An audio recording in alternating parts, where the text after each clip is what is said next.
दोस्तों, झारखंड में 2 महीने बाद विधानसभा का चुनाव होना है।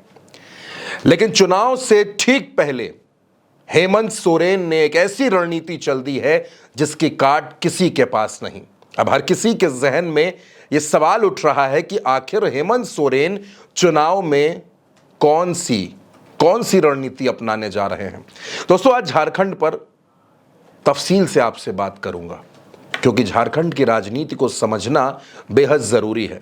महाराष्ट्र पर खूब बातें हो रही हैं, हरियाणा पर बातें हो रही हैं, लेकिन झारखंड जो देश का एक महत्वपूर्ण राज्य है उसके बारे में चर्चा थोड़ी सी कम है।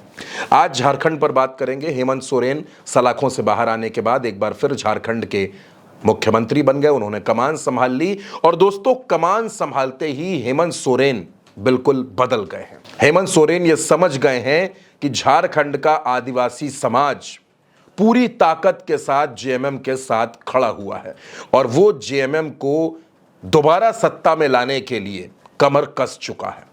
इसीलिए हेमंत सोरेन ने अब अपनी रणनीतियों में बदलाव कर दिया है।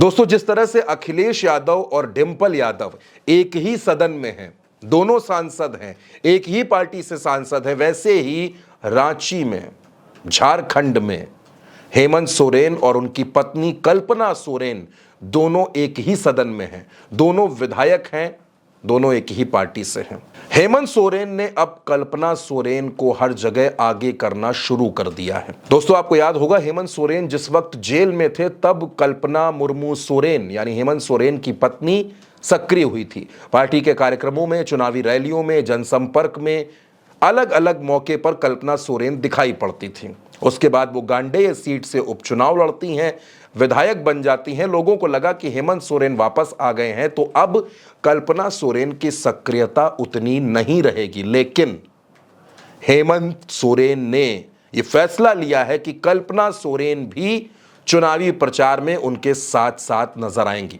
आप झारखंड की राजनीति को देख लीजिए। पिछले 15 दिन में, 1 महीने में हेमंत सोरेन जहां जहां गए हैं, चाहे राज्यपाल से मिलने गए हैं, चाहे पार्टी के कार्यक्रम में गए हैं, किसी योजना की लॉन्चिंग है, हर जगह हेमंत सोरेन के साथ आपको कल्पना सोरेन जरूर नजर आएंगी।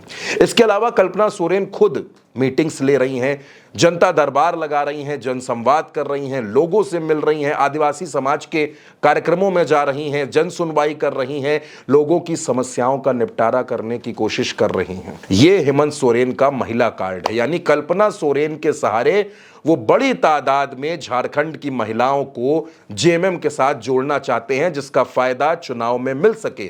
और दूसरी ओर हेमंत सोरेन ने 2 ऐसे फैसले ले लिए हैं जो झारखंड की राजनीति में गेम चेंजर हो जाएंगे। कौन से हैं वो फैसले भी मैं आपको बताऊंगा, लेकिन उसके पहले बीजेपी की मुश्किलें बता देता हूं। बीजेपी के पास झारखंड में कोई ऐसा सर्वमान्य चेहरा नहीं है जिसको आदिवासी और गैर आदिवासी दोनों नेता के तौर पर मान लें।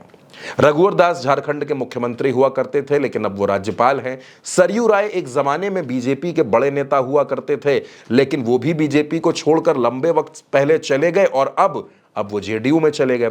2 चेहरे समझ में आते हैं, एक चेहरा बाबूलाल मरांडी का है और एक चेहरा अर्जुन मुंडा का है, लेकिन दोनों की जन स्वीकार्यता उतनी नहीं है। भले ही दोनों झारखंड के मुख्यमंत्री रह चुके हों, लेकिन पब्लिक के बीच में एक मास लीडर की छवि ये दोनों नेता नहीं बना पाए और हेमंत सोरेन इसी का फायदा लेना चाहते हैं क्योंकि हेमंत सोरेन खुद मुख्यमंत्री हैं, लोकप्रिय हैं। उनके पिता शिबू सोरेन मुख्यमंत्री रह चुके हैं, वो भी चुनाव में उतने सक्रिय नहीं हैं, लेकिन हेमंत सोरेन शिबू सोरेन के मार्गदर्शन को अक्सर लेते रहते हैं, उनके दिशा निर्देश लेते रहते हैं। और अब कल्पना सोरेन झारखंड में एक पढ़ी लिखी महिला, एक मजबूत राजनीतिक घराने से आने वाली महिला, उसने अपने आप को राजनीति में स्थापित कर लिया है। अब हेमंत सोरेन के वो 2 फैसले, दरअसल हेमंत सोरेन ने किसानों के हक में एक फैसला लिया है और वो फैसला ये है कि किसानों का अब सिर्फ 50,000 नहीं,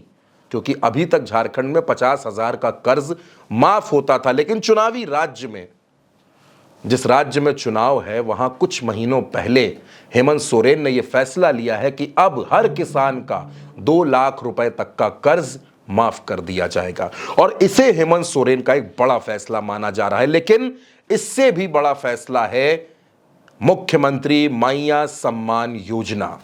अब मुख्यमंत्री मैया सम्मान योजना क्या है? दरअसल झारखंड में हेमंत सोरेन ने यह तय किया है कि 21 साल से लेकर 50 साल तक की हर महिला को हर महीने 1,000 रुपए दिए जाएंगे और इसके लिए रजिस्ट्रेशन भी कंप्लीट हो गए हैं। अब तक 32 लाख से ज्यादा महिलाओं ने इस योजना के लिए रजिस्ट्रेशन किया है। यानी 32 लाख महिलाएं सीधे सीधे हेमंत सोरेन के टच में हैं, उनकी जानकारियां सरकार के पास हैं, उनका डेटा है और इन 32 लाख महिलाओं तक पहुंचने में सरकार को कोई बहुत ज्यादा बड़ी परेशानी नहीं होने वाली है।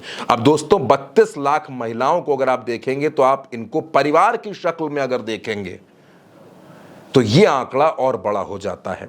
हेमंत सोरेन जानते हैं कि यह उनका मास्टर स्ट्रोक है और पहली किश्त दोस्तों, इस योजना की पहली किश्त रक्षाबंधन के दिन हेमंत सोरेन जारी कर रहे हैं। यानी झारखंड की अपनी सभी माताओं बहनों को रक्षाबंधन के दिन हेमंत सोरेन उनके खाते में यह तोहफा देने जा रहे हैं और यही योजना बीजेपी के लिए गले की फांस बन गई है, क्योंकि अगर बड़े पैमाने पर महिलाएं जेएमएम के साथ चली गई, आदिवासी समाज जेएमएम के साथ जुड़ गया, तो फिर हेमंत सोरेन को सत्ता से बेदखल कर पाना भारतीय जनता पार्टी के लिए एक बड़ी चुनौती हो जाएगा।